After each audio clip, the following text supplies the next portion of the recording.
অবশেষে দত্তপুকুর কাণ্ডের মুন্ডুহীন মৃতদেহের মুন্ডু উদ্ধার হলো আজ। গত 15 দিন আগে দত্তপুকুরের একটি পরিত্যক্ত জমি থেকে মুন্ডুহীন দেহ উদ্ধার হয়, কিন্তু মৃতদেহটি কার সেটা বোঝা যাচ্ছিল না মুন্ডুটি না থাকায়। অবশেষে ওই মৃতদেহের শরীরে ট্যাটুর ছবি দেখে নিহতের বাবা মা দাবি করে তাদের ছেলে হজরত। এদিকে ওই ট্যাটুর সূত্র ধরে দত্তপুকুর থানার পুলিশ 3 জনকে গ্রেফতার করে। তাদের জিজ্ঞাসাবাদের পর এই খুনের মূল পাণ্ডা জলিলের খোঁজ করে দত্তপুকুর থানার পুলিশ। গত 2 দিন আগে জম্মু কাশ্মীর থেকে মূল অভিযুক্ত জলিলকে গ্রেফতার করে পুলিশ।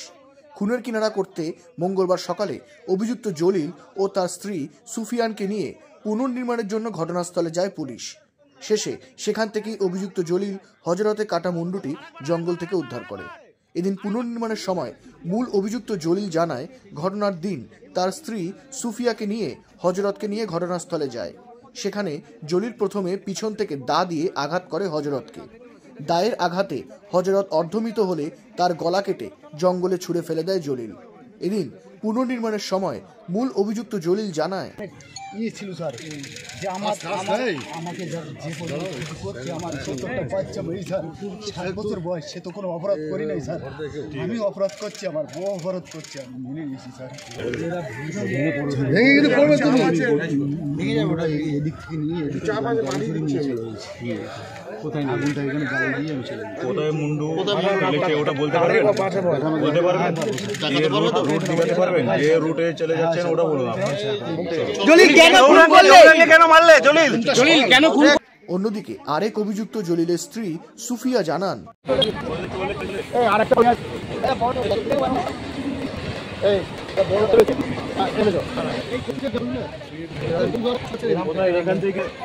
যদিও তাদের ঘরের ছেলে আগে অপরাধের সঙ্গে যুক্ত থাকলেও বর্তমানে সে ভালো হয়ে গেছিল, এমনটাই দাবি করে পরিবারের পক্ষ থেকে বলা হয়।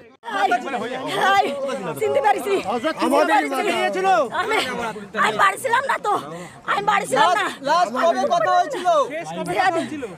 বাড়িতে বেরিয়েছিল সেদিন ফোনে কথা হয়েছে, সকালে দুপুর বেলাও কথা হয়েছে, 3টার সময় আমার মামা ছেলের বর আনতে গেছি, রাত 7টার সময় আমার সঙ্গে কথা হয়েছে, আর সেই সুইচ অফ হয়ে গেছে, আর কথা হয়নি। জলিলের সঙ্গে দেখা করতে যাচ্ছে বলেছিল, সে কারণ বলেনি। জলিল এখানে আসতো, বামুনগাছি আসতো মাঝে মাঝে, অনেকদিন আগে। কোথায় থাকতো হযরত? উত্তরপাড়াতে বেশি থাকতো, ওদিকে থাকতো। আর এখন 5-6 মাস ধরে ও গাইঘাটাতেই রয়েছে, বাড়িতে কোনো জায়গায় যায় না। ও ভাঙাড়ির কাজ করতো বাড়ি। কি ভালো হতে চেয়েছিল? ভালো হতে চেয়েছিল, বাড়ি ছিল। কার সাহায্যে ভালো? কার সাহায্যে ভালো? এক অফিসার আছে, উত্তরপাড়া থানার অফিসার, উনি অনেক আমাদের হেল্প করেছেন ওকে ভালো করার জন্য। তারপরে ও ভালো হয়েও গেছিল, বাড়িতেই থাকতো, কোনো জায়গায় যেত না। ওবাইদুলের সাথে কি সম্পর্ক ছিল? ওবাইদুল ওর মাসতুতো ভাই। ভালো সম্পর্ক ছিল? ওর মাসতুতো ভাই, মাসির ছেলের যেরকম সম্পর্ক, মাসতুতো ভাই হয়। চলুন দাদা, চলুন চলুন চলুন চলুন চলুন। এদিকে এই পুনর্নির্মাণ নিয়ে এসডিপিও বিদ্যাগার আজিঙ্ক আনন্দ জানান ঘটনা হয়েছে, মুন্ডু ছাড়া একটা বডি পেয়ে গেলাম আমি। তারপরে as per confessional statement of accused আজকে রিকনস্ট্রাক্ট করা হয়েছে। ওখানে বলা আছে, অ্যাকিউজ বলেছে কি এখানে জায়গা দেখাচ্ছে, এখানে মাথা মুন্ডু যেটা আছে উনি ফেলেছে এখানে, তো ওটা উদ্ধার হয়ে গেছে অলরেডি। এবার অ্যাকিউজডের ওয়াইফ, উনিও অ্যাকিউজ আছে, কো অ্যাকিউজ আছে, উনি বলছেন কি এখানে মোবাইল ফেলা আছে। কে ফেলেছিল মোবাইলটা? মোবাইল সুফিয়া ফেলেছে। সুফিয়া ফেলেছে। তো এবার আমি এটা উদ্ধার করার চেষ্টা করছি। এখানে মুন্ডু ফেলার পরে জলিল জম্মু কাশ্মীরে ফেলে গেছে। এখান থেকে ট্রেন যাবে কিভাবে? এখান থেকে না, একটু ওটা আমি একটু বিস্তৃত করে আমি একটু পরে বলবো। সুফিয়া এখানেই ছিল। মোবাইলটা পেলেও বাড়িতে চলে যায়? বাড়িতে চলে যায়। কতজন ছিল ক্রাইমের সিন অফ ক্রাইমে? কতজন ছিল? as of now as per our investigation 2 জন ছিল। কি বললো? কি আগে ছিল? একবার একটু বিস্তৃত করে ডিসক্রাইব করে আমি পরে বলবো, ঠিক আছে?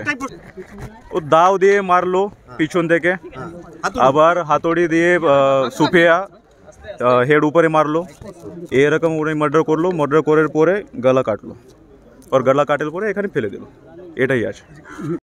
এয়ার ইনফ্রাস্ট্রাকচারের উদ্যোগে অহনা অ্যাপার্টমেন্ট বারাসাতের হৃদয়পুরে নৃপেন ঘোষ সরণিতে তৈরি হচ্ছে নতুন আবাসন প্রকল্প। থাকছে একগুচ্ছ বিশেষ সুবিধা, লিফট থেকে শুরু করে ডিপ টিউবওয়েল, এছাড়াও থাকছে সাউন্ড প্রুফ জেনারেটর এবং কার পার্কিংয়ের সুবিধাও। এখানে 2 এবং 3 BHK ফ্ল্যাট রয়েছে। এছাড়াও থাকছে আরও একগুচ্ছ বিশেষ সুবিধা। বিস্তারিত জানতে ফোন করুন স্ক্রিনে দেওয়া ফোন নম্বরে। সাধ্যের মধ্যে স্বাদ পূরণ।